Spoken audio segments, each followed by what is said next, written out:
Hello everyone.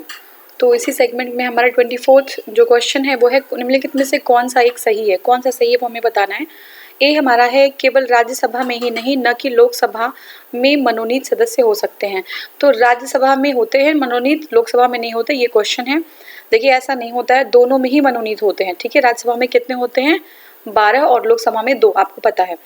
Next हमारा है राज्यसभा में आंग्ल भारतीय समुदाय के 2 सदस्यों को, राज्यसभा में नहीं बल्कि लोकसभा में आंग्ल भारतीय समुदाय के जो सदस्यों को मनोनीत करने का प्रावधान संविधान में है, लेकिन 104 संविधान संशोधन के अधिनियम से उसको अब जो है रोक दिया गया है वहीं के लिए। अब जो है दो आंग्ल भारतीय सदस्यों का मनोनयन नहीं किया जाएगा। ये हो गया। सी हमारा है किसी मनोनीत सदस्य के मंत्री पद के लिए नियुक्ति पर संविधानीय वर्जना नहीं है, मतलब मनोनीत सदस्य भी मंत्री बन सकते हैं। तो ये बिल्कुल सही है, तो हमारा सी जो है सही होना है। और डी है मनोनीत सदस्य राष्ट्रपति व उपराष्ट्रपति के चुनाव में मत दे सकते, तो ऐसा नहीं है, राष्ट्रपति में जो है वो मनोनीत नहीं देंगे। ठीक है, देखते हैं आंसर। देखिए सी जो है वो सही है हमारा। संसद के दोनों सदनों में मनोनीत सदस्य होते हैं। राज्यसभा में कितने होते हैं? 12 होते हैं। ठीक है, और लोकसभा में 2 आंग्ल भारतीय सदस्य मनोनीत होते हैं। लेकिन 104वें संविधान संशोधन अधिनियम 2019 के द्वारा 334वें संशोधन के तहत लोकसभा एवं राज्य विधानसभाओं में आंग्ल भारतीय सदस्यों के प्रतिनिधित्व हेतु मनोनयन की व्यवस्था को समाप्त कर दिया गया है। तो अब जो है मनोनयन नहीं होगा। 104वें कौन सा संविधान संशोधन है? 104वां है, और 334 संशोधन के तहत। ठीक है, तो ये जो है समाप्त कर दिया है। संविधान में इन्हें मंत्री बनने से मना नहीं किया गया, मतलब किसको? जो मनोनीत होते हैं। अनुच्छेद 35 के खंड 5 में उपबंधित है कि कोई मंत्री जो निरंतर 6 माह तक किसी अवधि 6 माह की किसी भी अवधि तक संसद के किसी सदन में सदस्य नहीं है, उस अवधि की समाप्ति पे वो मंत्री नहीं रहेगा। अर्थात किसी व्यक्ति को मंत्री बनाया जा सकता है, परंतु 6 महीने के भीतर उसे संसद के किसी सदन का जो है सदस्य बनना आवश्यक है। ठीक है ना, 6 महीने का टाइम होता है, 6 महीने तक उनको मंत्री बना सकते हैं, लेकिन 6 महीने तक अगर वो संसद के किसी सदन का अगर सदस्य नहीं बन पाते हैं तब वो संसद के सदस्य नहीं रह पाएंगे। ठीक है ना, देखिए मनोनीत सदस्य जो है राष्ट्रपति के चुनाव में मत नहीं देते, उपराष्ट्रपति के चुनाव में देते हैं, लेकिन मनोनीत सदस्य जो है वो राष्ट्रपति में नहीं देते। जितने चयनित होते हैं, इलेक्टेड होते हैं, वही राष्ट्रपति में देते हैं।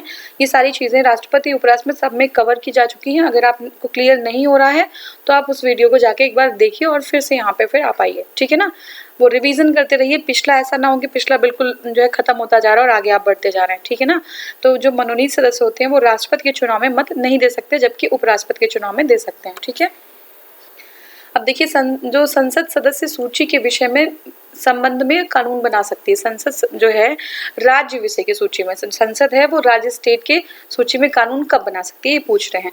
राष्ट्रपति की इच्छा से? बिल्कुल नहीं। यदि राज्यसभा ऐसा संकल्प पारित करती है, तो अगर राज्यसभा ऐसा संकल्प पारित करे कि जो उसके सब्जेक्ट पे यानी कि राज्य के सब्जेक्ट पे संसद जो है नियम बनाए, तो बिल्कुल संसद नियम बना सकती है। किसी भी परिस्थिति में नहीं बना सकती, संबंधित राज्य के विधानमंडल से पूछ के ऐसा भी नहीं है। ठीक है ना, राज्य के विधानमंडल से भी पूछ के जो है बनाने की आवश्यकता नहीं होती है उनको, कि पूछना होता है। ठीक है, तो ये हो गया हमारा। देखिए संविधान के 249, ठीक है, 249 के तहत यदि राज्यसभा उपस्थित और मत देने वाले सदस्यों का 2/3 बहुमत, ठीक है, 2/3 बहुमत से ये प्रस्ताव पारित कर दे कि राष्ट्रीय हित में राज्य सूची के लिए जो है किसी भी सब्जेक्ट पे संसद जो है कानून बनाना जो है आवश्यक हो गया है, तो संसद उस सब्जेक्ट पे कानून बना सकती है जिस सब्जेक्ट पे जो है राज्य सूची में जो है मेंशन किया गया है। ठीक है, जिस सब्जेक्ट पे जो है मेंशन किया गया राज्यसभा द्वारा, उस पे जो है जो आपका संसद है वो कानून बना सकता है। ठीक है, क्लियर है।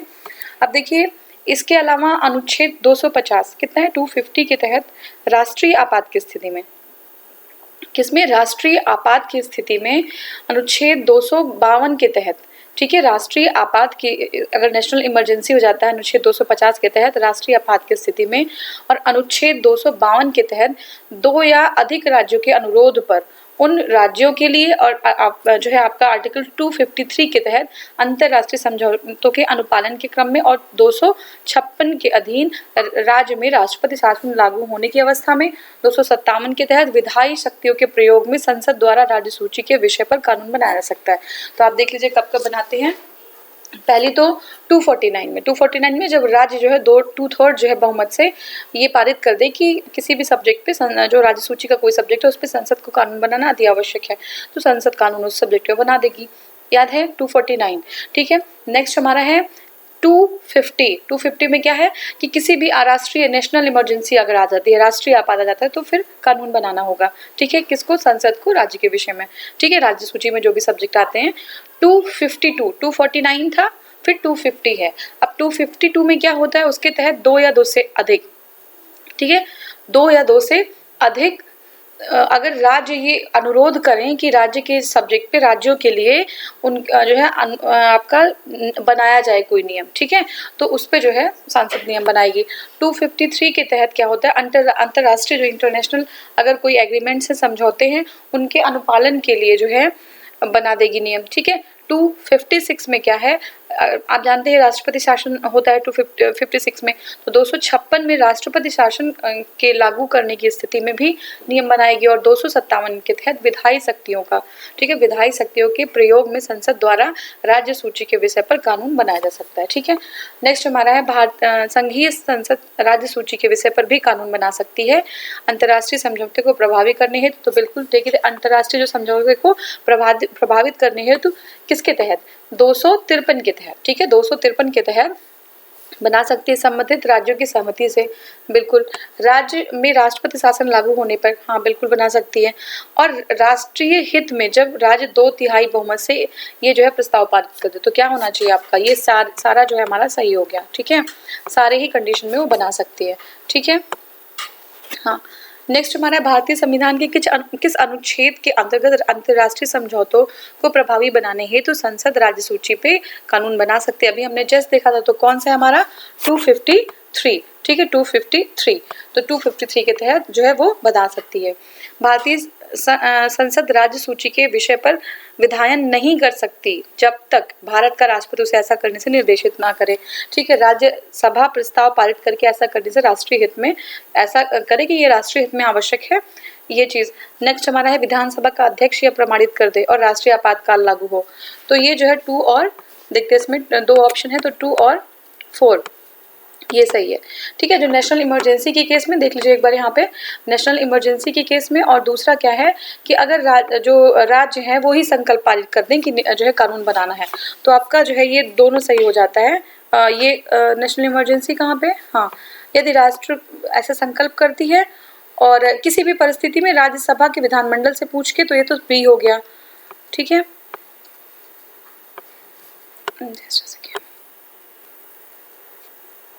हाँ, ये जो है राष्ट्रपति जो है राष्ट्रीय आपातकाल लागू हो, ठीक है। तो राष्ट्रीय आपातकाल लागू होने की स्थिति में और आपका जब राज्यसभा ये प्रस्ताव पारित कर दे कि राष्ट्रीय हित में जो है नियम बनाना आवश्यक है, तो बना सकती है। तो ये हमारा हो गया। अब नेक्स्ट हम देखते हैं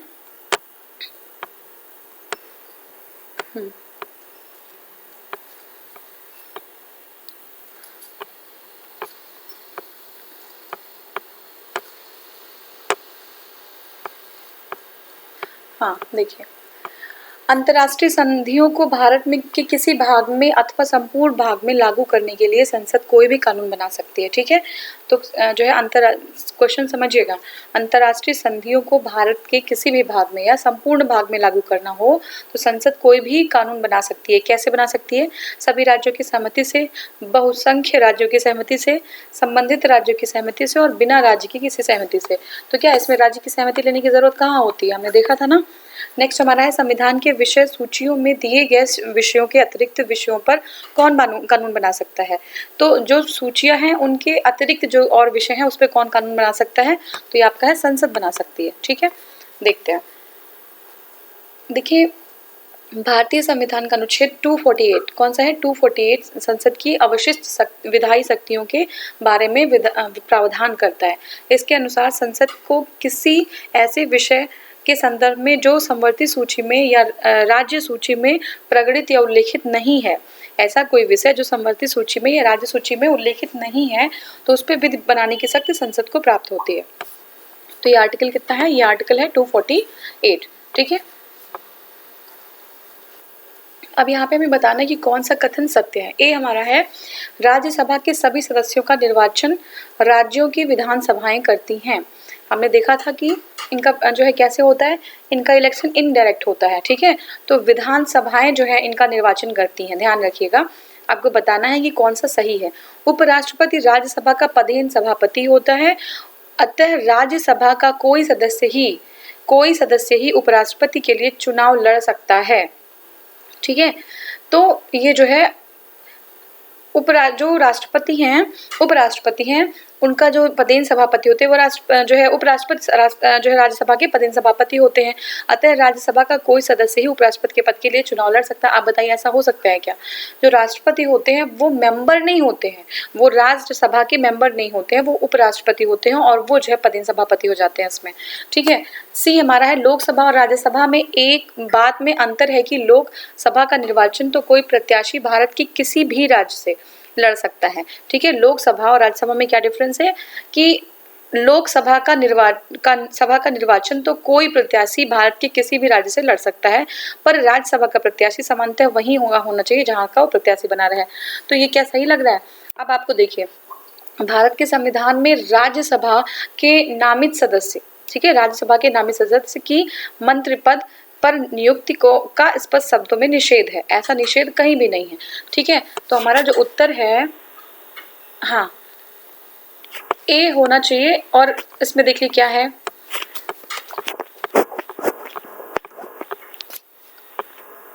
देखिए तत्कालीन प्रावधानों के अनुसार लोकसभा का निर्वाचन कोई प्रत्याशी भारत के किसी भी राज्य से लड़ सकता है।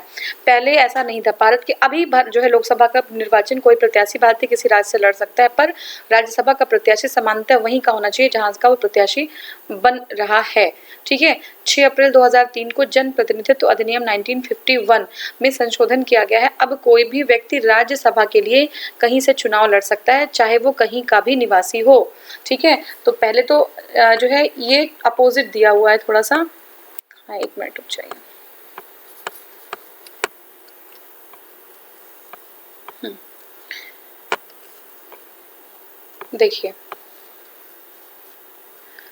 देखिए यहाँ पे जो है पहली बात तो ये कि जो लोकसभा है वो का वहीं का होना चाहिए। ठीक है, अब देखिए यहाँ पे क्या लिखा हुआ है कि लोकसभा का निर्वाचन कोई प्रत्याशी भारत के किसी भी राज्य से लड़ सकता है, तो ये गलत हो गया, कहीं से भी लड़ सकता है।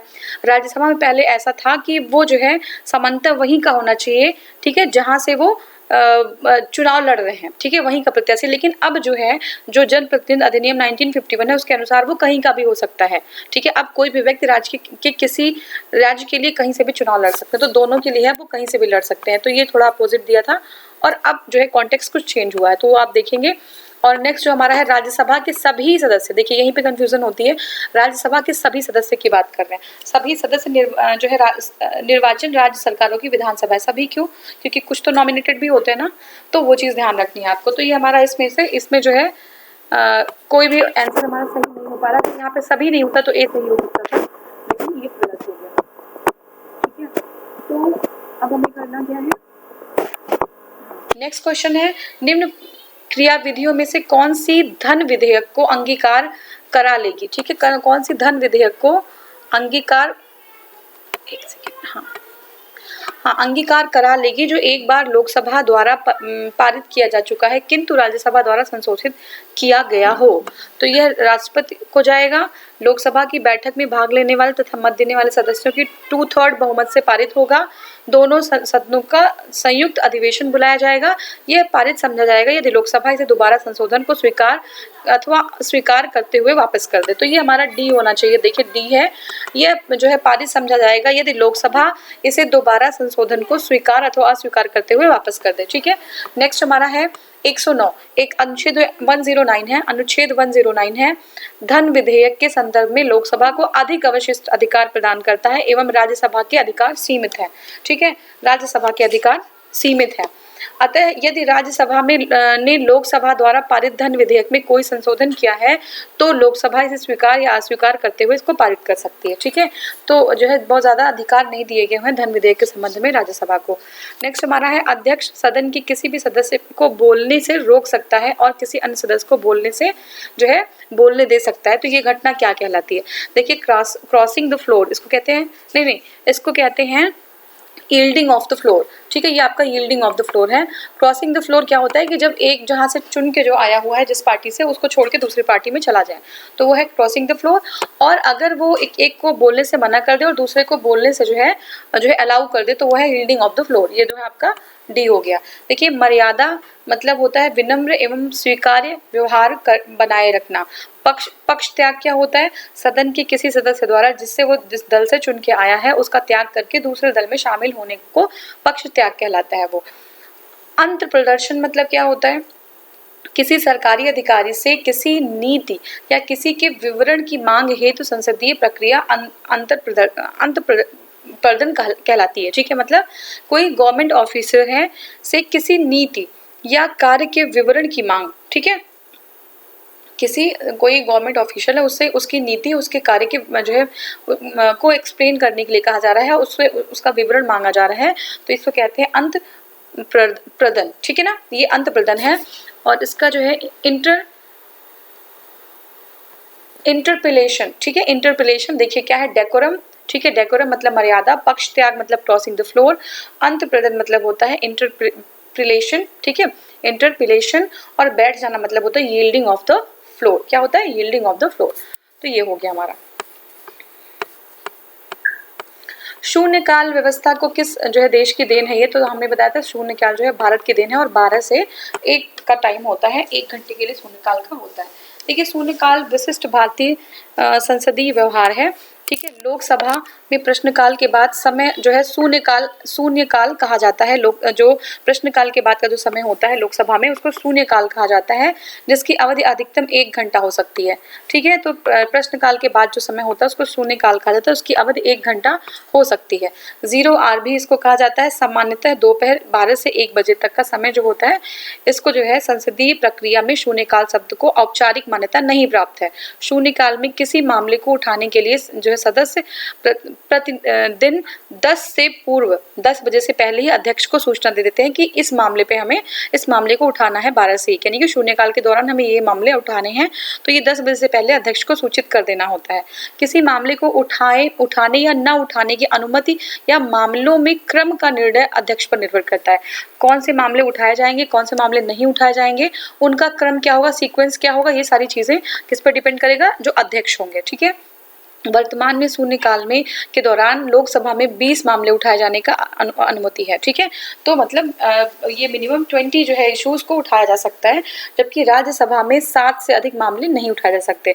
तो लोकसभा में कितने 20 मामले उठाए जा सकते हैं और राज्यसभा में 7 से अधिक मामले नहीं उठाए जा सकते। इस दौरान सदन का कोई सदस्य अत्यंत महत्वपूर्ण विषयों से संबंधित प्रश्न मंत्रियों से पूछ सकता है। जो कोई जो है सदन का कोई सदस्य है वो मोस्ट इंपॉर्टेंट जो सब्जेक्ट्स हैं उसके जो है रिगार्डिंग क्वेश्चन कर सकते हैं, ठीक है, और उन्हें उत्तर देने को कह सकते हैं, ठीक है, और उत्तर देने को कहा जा सकता है। ये हमारा शून्यकाल हो गया। शून्यकाल की अवधि अधिक से अधिक कितनी हो सकती है? तो ये 1 आ रहा है, 1 घंटे से ज्यादा नहीं हो सकती शून्यकाल की अवधि, ठीक है। संसद में शून्यकाल का समय क्या है? 12 से 1, अभी हमने देखा 12 से 1 का समय होता है शून्यकाल का। फिर राजनीतिक शब्दावली में शून्य का अर्थ क्या होता है? शून्य का क्या अर्थ होता है? शून्य का अर्थ होता है, देख लीजिए ऑप्शन देखिए, वह दिन जब संसद में कोई कार्य नहीं होता, ठीक है। निलंबित प्रस्ताव, स्थगन काल या प्रश्न उत्तर सत्र। तो देखिए क्वेश्चन पूछा जाता है, एक जो सांसद होते हैं, जो सदस्य होते हैं संसद के, वो मंत्रियों से क्वेश्चन करते हैं और उनसे उत्तर देने के लिए कहा जा सकता है। क्वेश्चन जो करेंगे वो 10 बजे से पहले, 12 से 1 का टाइम होता है शून्यकाल का, 10 बजे से पहले जो है अध्यक्ष होंगे, ठीक है, स्पीकर होंगे, स्पीकर को दे दिया जाएगा और जो है मैक्सिमम 20 क्वेश्चन पूछा जाएगा। अब अध्यक्ष के ऊपर डिपेंड करता है कि कौन से क्वेश्चन को सेलेक्ट करते हैं और कौन से को कह देते हैं कि ये नहीं पूछा जा सकता। दूसरी बात है कि क्रम कैसा होगा, कौन पहले पूछेगा, कौन बाद में पूछेगा, प्रश्नों का क्रम, ये सारी चीजें सदस्य जो है निर्धारित करेंगे, ठीक, सॉरी, ये जो है आपके जो स्पीकर हैं, अध्यक्ष, वो निर्धारित करेंगे। लोकसभा में 20 क्वेश्चन मैक्सिमम और राज्यसभा में 7 क्वेश्चन, ठीक है। तो इसका प्रश्न उत्तर काल है ये, और बाकी गलत हो जाएगा आपका, ठीक है। नेक्स्ट हमारा जो है वो ये है, निम्नलिखित में से कौन सा एक कथन सही है? कौन सा सही है हमें बताना है। धन विधेयक राज्यसभा में पुनर्स्थापित किया जा सकता है। राज्यसभा में धन विधेयक पुनर्स्थापित किया जा सकता है। दूसरा है, धन विधेयक संसद के दोनों सदनों में से किसी में भी स्थापित, ऐसा हो सकता है, देख लीजिएगा। फिर है धन विधेयक लोकसभा में, आप सोचिए इसको, अभी अभी जो है धन विधेयक लोकसभा में पुनर्स्थापित नहीं किया जा सकता और धन विधेयक लोकसभा में पुनर्स्थापित किया जा सकता। तो देखिए जो हमारा डी है, धन विधेयक राज्यसभा में का तो सवाल ही नहीं है, तो वो गलत हो जाता है। ठीक है, धन विधेयक लोकसभा में पुनर्स्थापित किया जा सकता है, ये हमारा डी आंसर होगा। लोकसभा को ज्यादा पावर होती है धन विधेयक के मामले में, तो धन विधेयक लोकसभा में पुनर्स्थापित किया जा सकता है, ये हमारा सही उत्तर होगा। देखिए जो संविधान का जो अनुच्छेद 109 है 1091 के अनुसार धन विधेयक राज्यसभा में पुनर्स्थापित नहीं किया जा सकता। ठीक है, धन विधेयक लोकसभा में पुनर्स्थापित किया जा सकता है, स्थापित मतलब प्रस्तुत किया जा सकता है। धन विधेयक लोकसभा द्वारा पारित किए जाने के पश्चात राज्यसभा में उसकी सिफारिशों के लिए भेजा जाता है।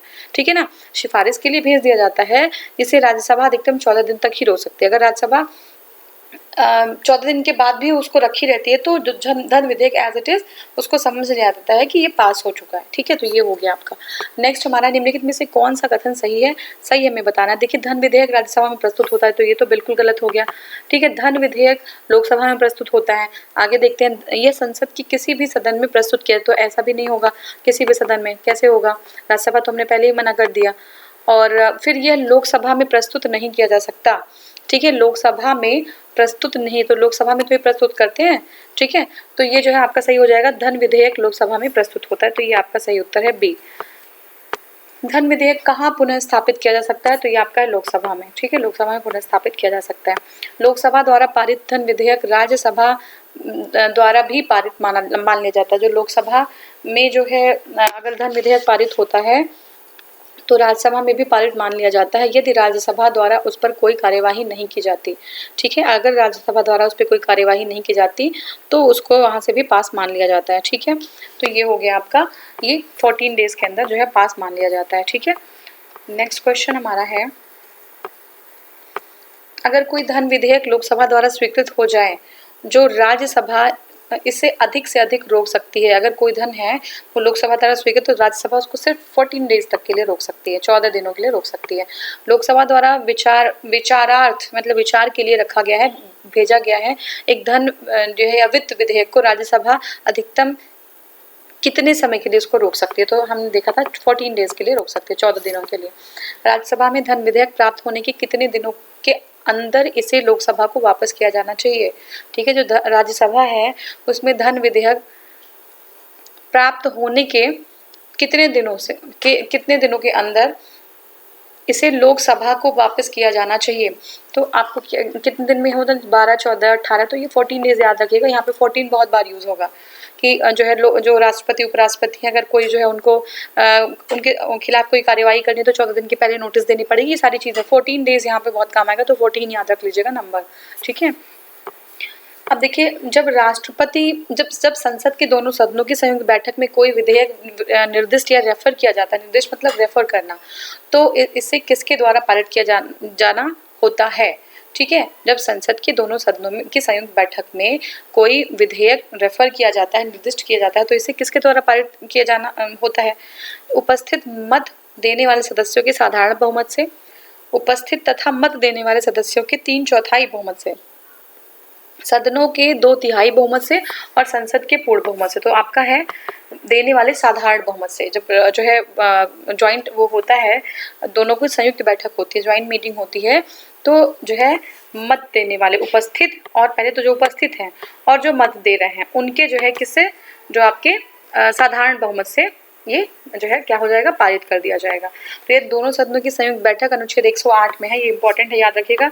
कहाँ पे संयुक्त बैठक, 108 में है। ठीक है, तो दोनों सदनों की संयुक्त बैठक 108 में कोई विधेयक संशोधन सहित दोनों सदनों में उपस्थित और मत देने वाले सदस्यों की कुल संख्या के साधारण बहुमत से पारित होता है। किससे, साधारण बहुमत से। किस, और ये भी पूछ सकता है कि उपस्थित और मत देने वाले, ये भी याद रखिएगा, उपस्थित दोनों सदनों के उपस्थित और मत देने वाले सदस्यों की कुल संख्या के साधारण बहुमत से इसको पास किया जा सकता है।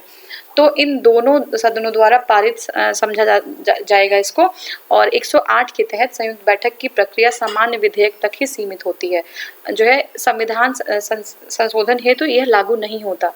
तो याद रखिएगा, ये जरूरी है कि जो अनुच्छेद 108 है उसके तहत जो संयुक्त बैठक है वो सामान्य विधेयक के लिए होता है, संविधान संशोधन हेतु ये संयुक्त बैठक लागू नहीं होता है। ठीक है, तो ये हमारा हो गया। और नेक्स्ट हम जो करेंगे वो है यदि राष्ट्रपति ने संसद के संयुक्त सत्र के लिए अधिसूचना जारी कर दी और इस बीच लोकसभा विघटित हो गया तो क्या होगा।